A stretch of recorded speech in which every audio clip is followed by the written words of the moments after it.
Peace, and Black Power family. Welcome to another episode of African Liberation School, broadcasting live every Saturday, 10 p.m. Eastern Standard Time, here on the illustrious channel. Get This Wisdom Live. Salute, honor, love, and Black Power to Shakti Everlasting Peace, Earth, and the dynamic team of Get This Wisdom magazine. Make sure you go to www.getthiswisdommagazine.com and subscribe to this one-on-one. They're making history, coming up on their 1-year anniversary and going into physical print from digital print. So make sure you go to www.getthiswisdommagazine.com and subscribe. Today, it's definitely an honor and privilege to welcome back on to this platform, African Liberation School, one of the truest Africans in existence here, one of the most notable scholars of our time, speaking of none other than the chief priest of Henensu tribe, my brother, your brother, our teacher and warrior leader, who comes to us in the righteous name of Chief Priest Aankhu Benu. Peace, my brother. All right. Peace. Uncle Jacineb, Pentepu, life, prosperity, and health. Peace. What's a good word, brother? It's an honor to be here. Oh, it's good, GJ. The EMP ain't take us out, GJ. So we still rocking and rolling, GJ. That was the day, huh? Yes, sir. So the wine and tear for that, and I could turn the platform over to you to open up in the right spirit, saluting the forces. Okay. Like I was saying, it's definitely an honor to be here. Gracing the platform. Get This Wisdom magazine. African Liberation School. To be here with my good brother. When I was born, and we here to deal with the sins of Kemetic Spirituality. There's a lot of information floating around. It's difficult to delineate between what's real and what's not. So we're here to deal with a lot of those misconceptions and erroneous ideas that may be floating around out there. But before we get into all of that, we want to make sure that we start things off in the right order. And we want to do so by paying homage to our great illustrious ancestry. So I want to say Nesharatin Yata Amut Neter. Salutation of power, Father, Mother Neter. Keperuim Nu Net. Keperuim Ra Raet. Keperuim Isut Tufnut. Keperuim Hiwataru. Keperuim Pesaju Netaru Nebu. Salutation of power, Father, Mother Neter, who manifests as Nu Net. Ra Raet. Isut Tufnut. Hiwataru, and all the divine forces of nature. Nesharatin Yatamut Neter, Keperuim, Geb, Keperuim, Nut, Keperuim, Oser, Keperuim, Heruar, Keperuim, Sutesh, Keperuim, Oset, Keperuim, Nebhet, Keperuim, Aankhu, Dwar, Wat, Keperuim, Heru, Sao, Ser, Keperuim, Tahuti, Dwar, Madun, Ter, Keperuim, Subek, Dwar, Mu, Keperuim, Peseju, Netaru, Nebu. Father, Mother, Nutet, who comes as Nut, Geb, Oser, Heruar, also called Behudet, Sutesh, Oset, Nebhet, Aankhu. Thank you, open up the way. Heru, son of Oser and Oset, Tahuti. Thank you, Neb Madunater. Sebek, Dwa Imumu, dwell in water. To all the divine forces of nature. Nesharatin Yitamu Neter Keperuim Oser Kinti Minti you, Jerti you, Imu Hat, Imu Ba, Tupu O, Shepsu, Yaku, Hesi you. So it says the power, Father, Mother Neter, who manifests as Oser, foremost, chief amongst the Westerners, the ancestors, the legendary ones, the ancient ones, those of yore, those from before, those at the head, the praised ones, the venerable ones, the honorable ones. Ma'akwaru, true voice. We salute our ancestors. Nesharatin to all. Damed. Salutations of power to all of you, all of us as manifestations expressions of the tear. Oh no, ready to rock.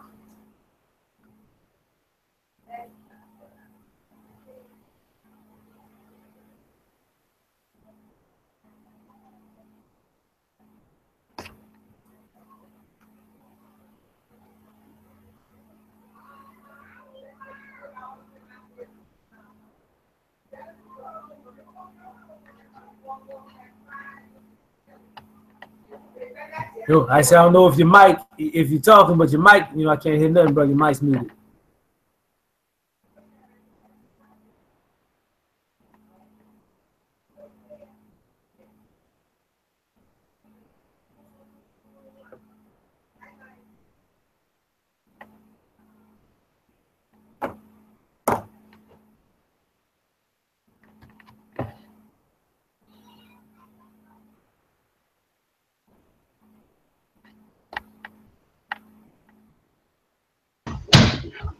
Yo, can you hear me? Yes, sir. Yeah. I must have said too much about that EMP attack, DJ. You know what I'm saying? start getting a delay and all kind of stuff, G. Yeah, so yeah, we definitely are here, you know, to set the record straight in regards to the misconceptions regarding Kemetic spirituality and dealing in the realm of authenticity, and you know, wanted to give the people a overview of what's to come in this next 6-week series that we have here devoted to the proper analysis and the clearing of any type of misrepresentation in regards to our Kemet tradition, ATR. So I definitely turn the floor over to you, and you know, we can begin to, you know, give an overview of what's to come. Okay. Well, absolutely. You know, like I say, definitely want to devote time to this. Is a very important subject. You know, definitely one that's needed because, you know, as mentioned before, there is a great deal of misinformation, misconceptions and whatnot as it pertains to Kemetic spirituality, Kemetic culture, Nile Valley culture, etc. so on. So over the course of the next 6 weeks or so, we want to definitely go in and make sure that we take our time with it.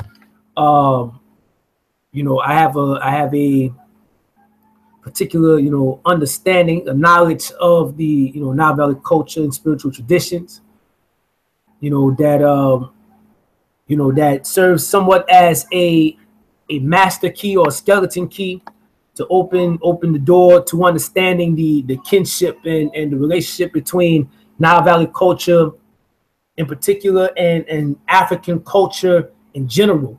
So over the course of the next several weeks, we're going to go into those things that I consider to be the pillars that in many instances a lot of misconceptions and misunderstandings that's floating around pertaining to Nile Valley culture. It revolves around these pillars. One good example, for instance, everybody's always talking about how Nile Valley culture or Kemetic spirituality, in particular in African spirituality, African culture in general is what they would call polytheists. Okay, meaning that they worship many gods or whatever the case may be. Now it's not a here nor there whether that's a good thing or a bad thing, but is that's something that is constantly said as it pertains to Kemetic spirituality, and we want to set the record straight. Okay, that is something that is actually a misunderstanding. Our ancestors were not polytheists. However, nor were they necessarily monotheists. I think both both concepts, both constructs are trash, and are inadequate to describe our culture and our traditions and our worldview. Okay, our understanding of the divine. So, the very first pillar of Kemetic spirituality, that goes on to extend to the rest of African traditions in general, is the acknowledgement of one divine being. Okay, that is something that is very clear. Okay, in Nile Valley culture, and you listen to that, and you might it might sound counterintuitive. You might fly in the face of what you might consider to be your experience. So, okay, if they only believe in one divine being, how do you have Ra and Osir and Osset and Heneru, or how you say, if you really don't understand, you might be like, how do you have Ra and Isis and Osiris and all the other incorrect corruptions of our ancestors' sacred language and names of our divine forces. This is something that it might fly in the face of what you might consider to be your experience. If we only acknowledge one divine being, who are these these forces? What are they? Okay, if not many gods, etc., so on. So we want to deal with that, and I say everything that we deal with, okay, is going to be accompanied by documentation, okay, references, primary sources. If we're going to deal with a particular subject, we're going to demonstrate the validity of the information that we're putting forth through actually displaying the primary reference. The primary sources is going to be pulled directly from our ancestral sacred texts. Okay, so it's going to be very, very thorough. We're going to be dealing with the Neteru and the proper understanding of them. What are they? Okay, are they or were they actual people, or did they actually live historically, like ancestors, etc., so on, right? That's another thing floating around. Okay, is that these people actually existed, or Ser, right, or Set, Heru actually existed, and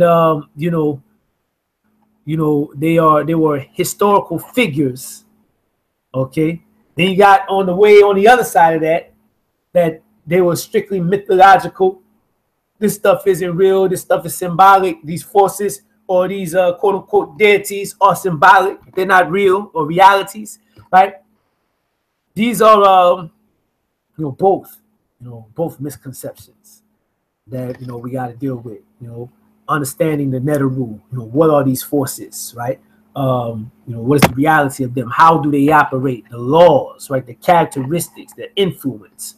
These are the things that we'll deal with. Then a lot of the when you're dealing with Kemetic spirituality, there's those that are like completely out there, lost in the sauce, don't have no clue at all. What the tradition is, what the practice is like. You hear more about Hinduism and Taoism and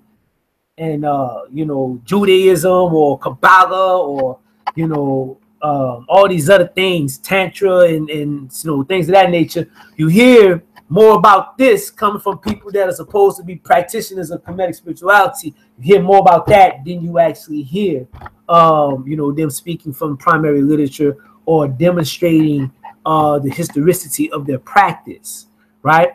So we're going to demonstrate that, okay, you got those folk, then you have the people that are hyper quote unquote scholars, so-called hyper scholars or hyposcholastic or hyper intellectual, to where they matter of fact, intellectual isn't even the proper word to describe them. I would say overly reductionist intellectuals, okay, who, in looking at you know, our ancestors and our, you know, the culture, you know, in looking at them from the perspective, an African-centered worldview, okay, an African traditionalist worldview, instead of looking at it in that way, they look at it in a way that is coddling to the westernized Negropean mind. You see, and in doing so, they overly reduce. So, you know, this is all this means.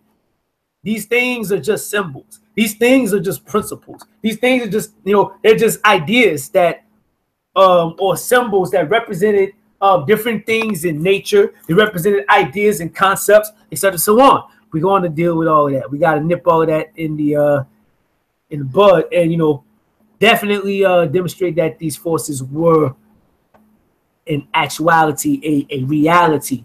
Okay, they are forces of nature, living forces of nature, intrinsic forces of nature, and you know, we're going to demonstrate that our ancestors engaged them as such. So, you know, we're going to get into the ritual practice and the you know, the offerings, the shrines, and, you know, as someone that you know, has the honor and is blessed to travel to the Nile Valley every year, to go to Kemet every year, and to visit the, you know, the temples every year, to visit the tombs every year, you know, to go there and to see the instruction manual written on the walls, to see the actual shrines, the actual altars, okay, where our ancestors venerated the Netaru, where they venerated their ancestors, where they made offerings of food and drink, where they made sacrifices of you know, fowl, okay, of birds, right, of chickens and geese and ducks, okay, of goats and bulls, right, where they made sacrifices to the shrines of these forces, okay, when they fed these forces and took care of these forces, right. This is a reality. Nothing symbolic about it, and it's no different from what African people have done and continue to do in the traditional communities around the world. The way that the forces of nature are still to this very day venerated, right? It's no different.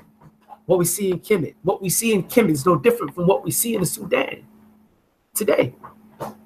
Okay, what we see in Chad, in Cameroon today. Right? So this is you know, once again, a very, very, very important, you know, subject. And, you know, that's just a few misconceptions of, you know, there's a lot of things we got to deal with. We got to deal with the whole, you know, we got to deal with the whole, you know, kumbaya Kemites out there. You know what I'm saying? The turn the other cheek, can we all get along yogi Kemites out there, right? We got to deal with all of that. So, you know, that's just a little bit of what we're going to be dealing with, you know, and it's important, as this is our classical culture, a Pan-African culture, a culture that, you know, if properly understood, serves as definitely a vehicle and a, you know, in my humble opinion, the most viable vehicle and culture for people, especially those of us in the diaspora. So, you know, I'm looking forward to the build, and, you know, we're gonna have the documentation. We're gonna have a PowerPoint, okay, to demonstrate the sources, right? I'll show you things in the text. I'll show you things that you know, from pictures that I've taken myself in the temples. We're gonna nip all of this stuff, you know, here in the bud.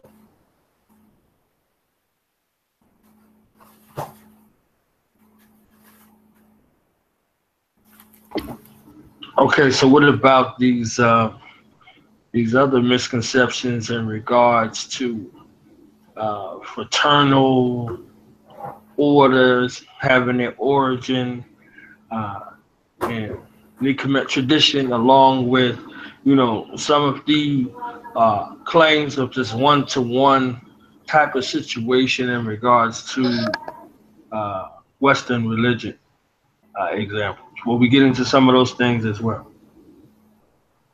Yeah. I say definitely. We're going to deal with the whole Kemet and Freemasonry thing, right? That's just in general Freemasonry and all of the Western occult societies and fraternal orders, that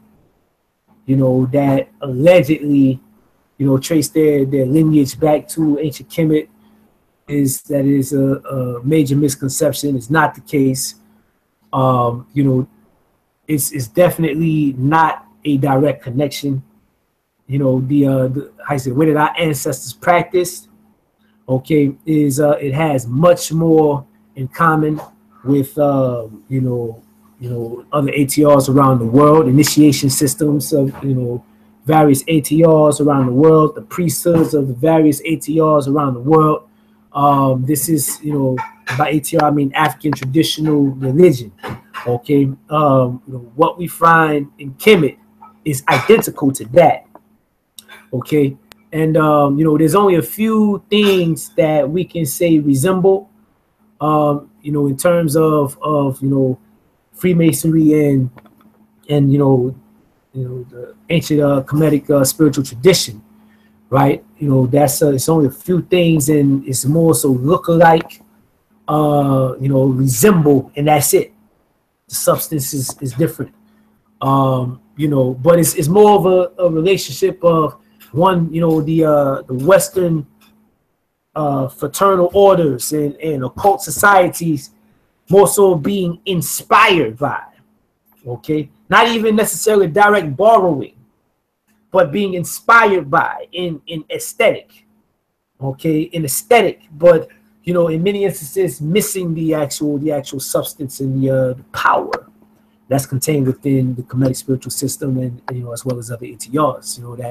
That power isn't there. So yeah, we'll deal with that, as well as the the same thing that is said in terms of lineage, as it relates to certain certain religions. I heard somebody the other day, and I say this individual is an individual that I respect, a whole lot, So, but I disagree with the whole thing about Hebrews being Kemites, or that whole thing being an actual historical phenomenon, or Hebrew Israelites being an actual historical people. We got to deal with those misconceptions, like anytime that you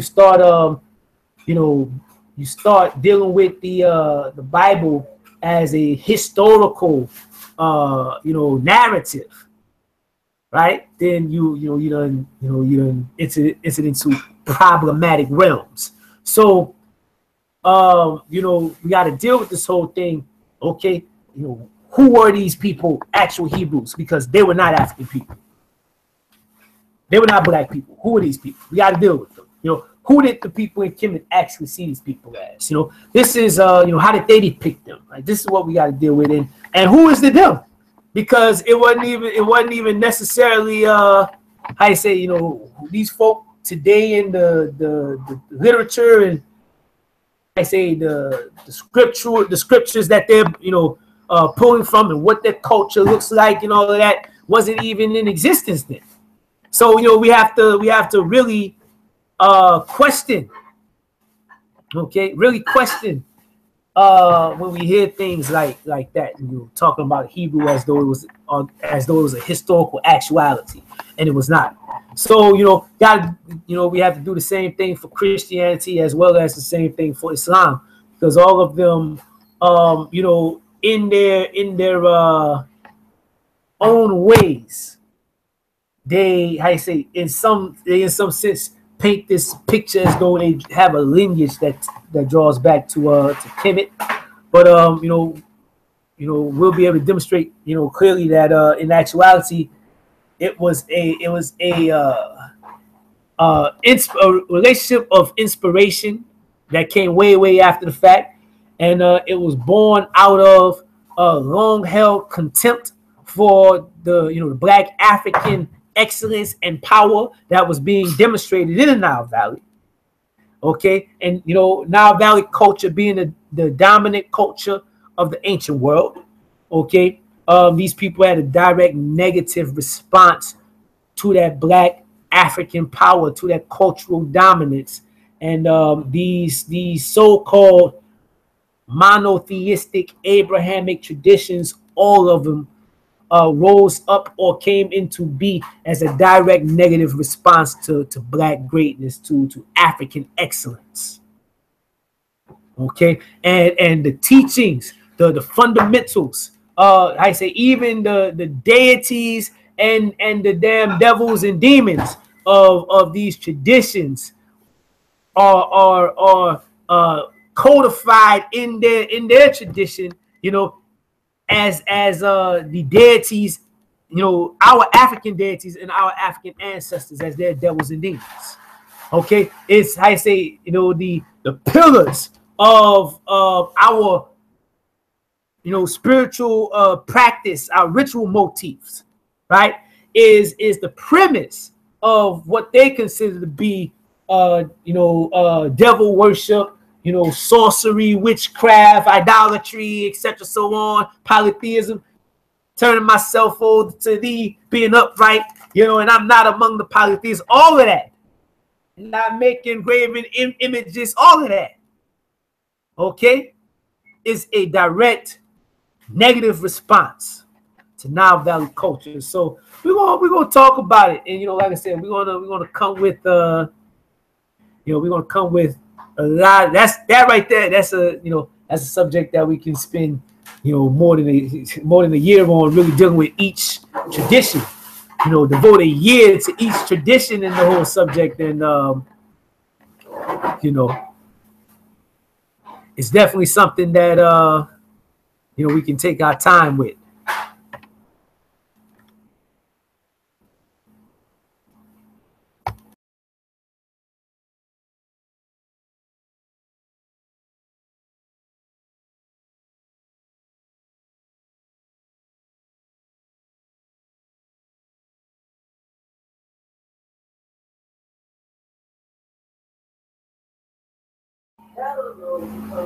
Look, I say the brother Bone and fell off, so we wait for him to come back in here. But you're definitely, those of you that are tuning in, you're definitely in for a treat in terms of getting your information upgraded if you're not privy to authentic Nile Valley culture, authentic Kemetic spirituality, what it looks like, the actual practice of it. Okay, are the Neteru real?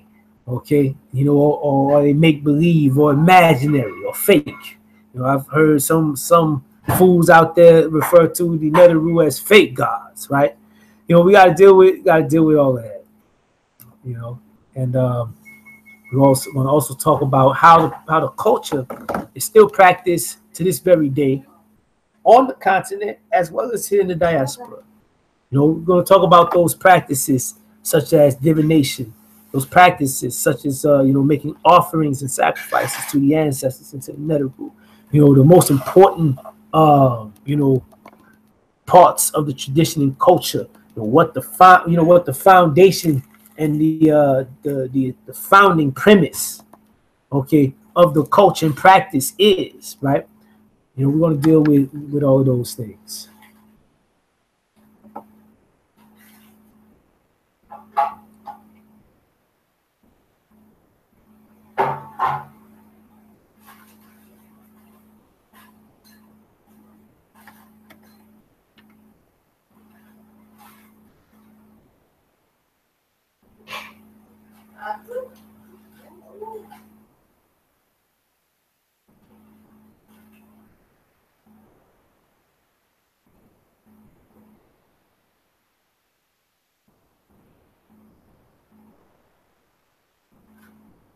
Okay, I see. I'm in the chat room. Peace to everybody that's tuning in. Crease or C Rice or Christ 38. Peace, peace, peace. I say thank you for tuning in. Yo, yo. Knowledge born. What's the science, God? Yo, this is this journey is off the chain, Jake. I'm telling you, it's serious. I done got booted out of this thing like 3 or 4 times, man. You know what I'm saying? So, yes, you know, sir. somebody trying to get some respect going on. You know what I'm saying? Out here, you know, in these streets, you know. Uh-oh. It's all good. It's all good. Been there, done this too many times to, you know, allow it to rattle me. You know what I'm saying? So, you know, the way is still open. As far as the information that will be presented in regards to, you know, these primary sources, much of the research that has been done on Kemet, a lot of the information has come from our enemy. What tools will be used, authenticity and, you know, validity in regards to, you know, some of the research. Okay. Well, you know, the always say in terms of Henensu, you know, and in terms of my work, right? You know, I always say that, you know, we have our presentation of the culture, our practice of the culture is you know, as close to sticking to the script as you can get. You know, we try to stick to the script, no self-styled wisdom, you know, do it as our ancestors did it, say it as they said it, you know, and practice it as they practiced it. So everything that we do, you find an actual you know, a textual you know, precedent for it. Okay, so we're gonna our focus more so than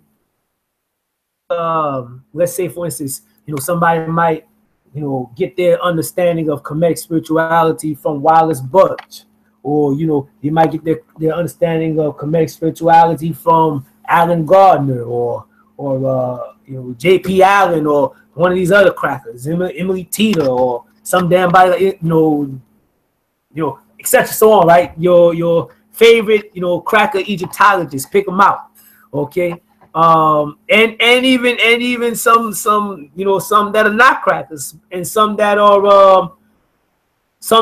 are have written on Nile Valley culture and Kemetic spiritual tradition, but doing so from the outside looking in, through Hinduism or yoga or Tantra, approaching this thing through the Chinese and Taoism or Buddhism or Zen, or, you know, approaching this thing through Kabbalah and the Tree of Life, etc. So on, like, you know,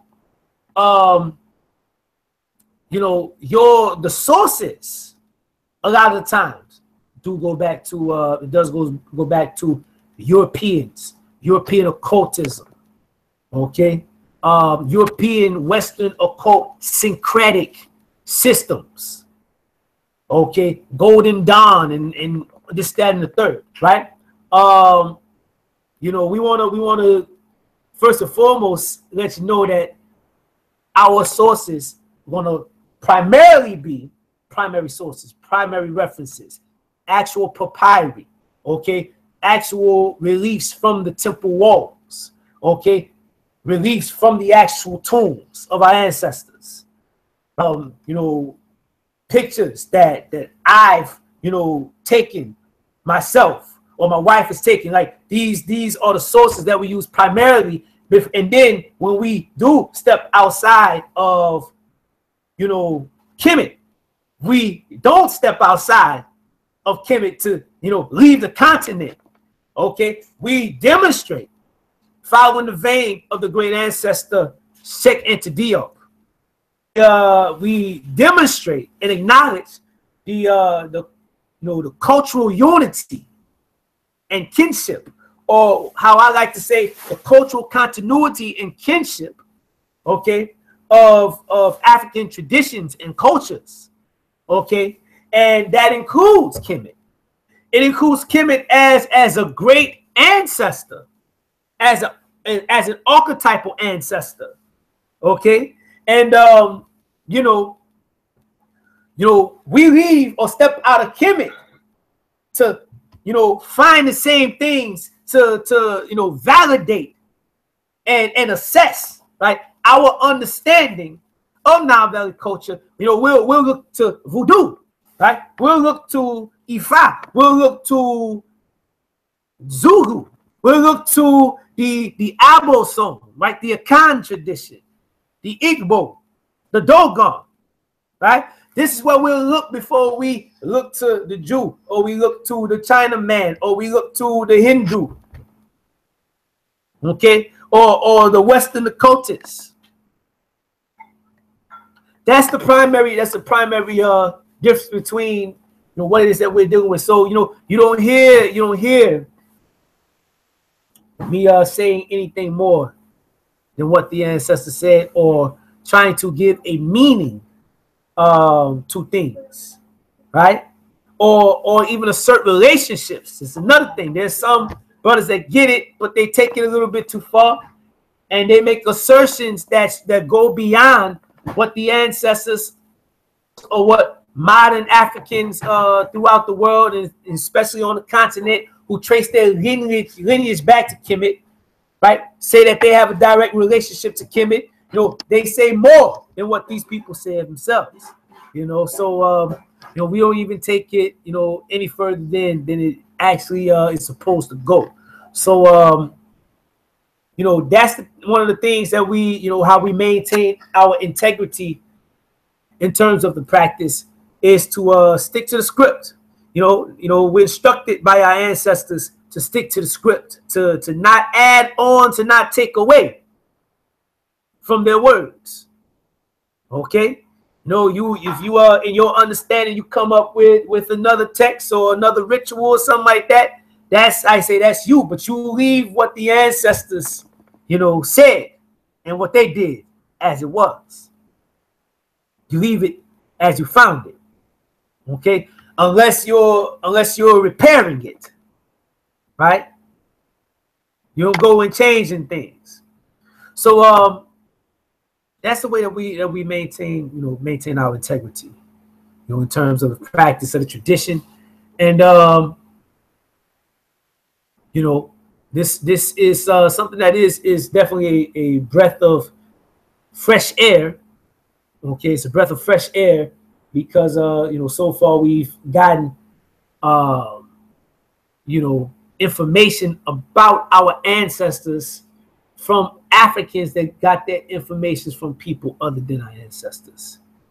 Okay, so we cutting, I say we cutting the fat.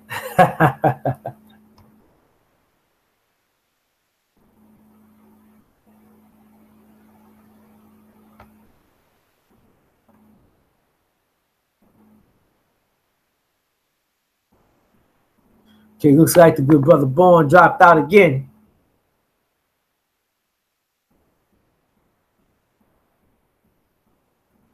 So we're on here, we're discussing the the upcoming 6-week series that we'll be doing on straightening out, correcting, right, and dealing with the misconceptions of Kemetic spirituality, Kemetic culture, Nile Valley culture, and this will be based on things that we've studied directly from the literature of our ancestors, things that we studied directly from the monuments, the temples, and the tombs, okay, of our ancestors. I go to Kemet every year, every summer. Lead a tour to Kemet to teach these things and to study these things more myself.